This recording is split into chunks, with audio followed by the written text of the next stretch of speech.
In today's video, I am going to teach you how to write notes in Tradingview. Start by opening your chart in Tradingview. So you've got the symbol and time frame you want to annotate.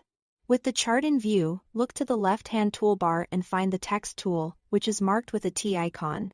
Click it once, then click anywhere on the chart where you want your note to live. A text box will appear so you can type your observations, things like why you drew a level, what you are seeing in price structure, or what needs follow-up next session. Keep your notes concise and specific so they're useful when you come back to them. For better organization, consider using specialized tools designed for different kinds of context. Anchored notes are perfect when you want your commentary attached to a specific date and price.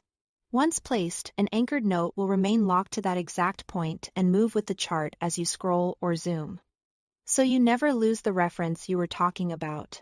If you want to highlight a specific candle, gap, or reaction, use callouts or balloons from the drawing panel.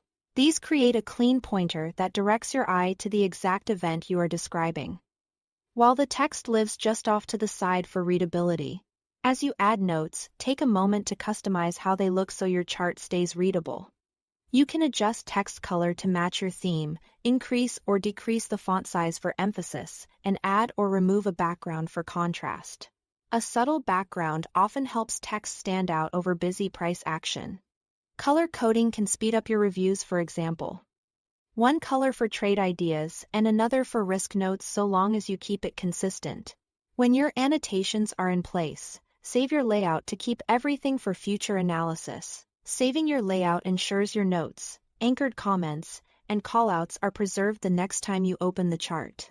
Even if you change symbols or time frames later, make it a habit to save after meaningful updates so nothing is lost. That's the workflow. Thanks for watching.